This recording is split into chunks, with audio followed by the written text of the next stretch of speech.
বিগত ইন্টারিম সরকারের আমলে যেমন ঠিক একই রকম সময়ে বর্তমানে আমরা দেখছি 12 ফেব্রুয়ারির নির্বাচনের মধ্য দিয়ে বিএনপি জোট যারা সরকার গঠন করেছেন তাদের সময়েও বাংলাদেশে পীর খানকা সহ ভিন্ন মতাবলম্বী মানুষদের উপর হামলা করা হচ্ছে। আপনারা সকলেই জানেন মিরপুরে শাহ আলী মাজারে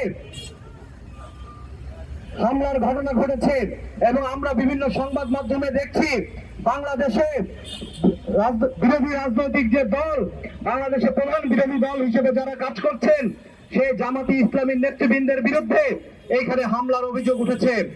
আমরা এই সকল ঘটনার তদন্ত চাই। একই সাথে ইন্টারিমের আমলে আমরা দেখেছি বাংলাদেশের নানা রকম ভাবে এই ধরনের মব সন্ত্রাস, বিরোধী মতের মানুষের উপরে হামলা, তাদের এমনকি কোথাও কোথাও কুষ্টিয়াতে আপনাদের মনে আছে একজন পীরকে তুলে নিয়ে গিয়ে হত্যা করে তার লাশ আগুনে জ্বলিয়ে দেওয়ার ঘটনা পর্যন্ত ঘটেছে। এইরকম একটা পরিস্থিতির সময়ে আমরা ইন্টারিম সরকারের সময় পার করেছি। বাংলাদেশে ভিন্ন মতাবলম্বী মানুষ তাদের অনেককে ফ্যাসিস্টের দোসর, কাউকে পীর খানকা বলে এমনকি কাউকে অমুসলিম ঘোষণা করার দাবি পর্যন্ত উঠেছে। এরকম পরিস্থিতিতে ইন্টারিমের আমলে বাংলাদেশ কার্যত একটা মব সন্ত্রাসের উর্বর ক্ষেত্রে পরিণত হয়েছিল। বাংলাদেশের পীর খানকা সহ বিভিন্ন ভিন্ন মতাবলম্বী মানুষের উপর হামলা হয়েছে। তার ধারাবাহিকতায় আমরা দেখছি নির্বাচনের পরেও বর্তমান সরকারের অধীনেও বিভিন্ন পীর খানকায় আক্রমণ করছেন এবং এই সকল ঘটনার বিপরীতে সরকার যে ধরনের ব্যবস্থা নিচ্ছে তার মধ্যে আমরা দেখছি যে অনেক ক্ষেত্রেই সেটা লোক দেখানো।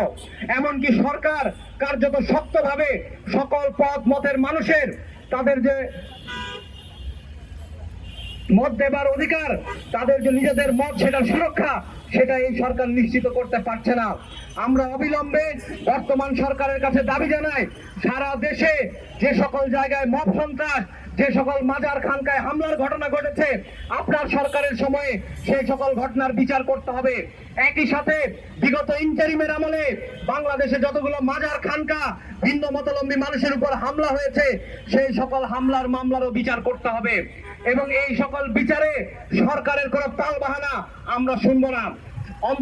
বর্তমান সরকারের স্বরাষ্ট্রমন্ত্রী তাকে আমরা বিভিন্ন সময় দেখছি জুলাই সনদ সহ সংবিধানের উপরে তিনি অসাধারণ বক্তব্য রাখছেন।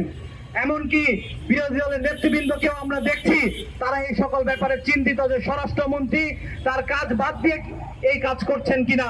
আমরা সেই প্রশ্ন তুলতে চাই না। সংসদ সদস্য হিসেবে যে কোনো বিষয়ে সংসদ, সংবিধান, জুলাই সনদ সহ নানা বিষয়ে তিনি কথা বলতে পারেন, কিন্তু একই সাথে তার মন্ত্রণালয়ের যে দায়িত্ব একজন স্বরাষ্ট্রমন্ত্রী হিসেবে সেই দায়িত্ব পালনে তিনি ব্যর্থ হচ্ছেন কিনা সেটা নিয়েও আমরা কথা বলতে চাই।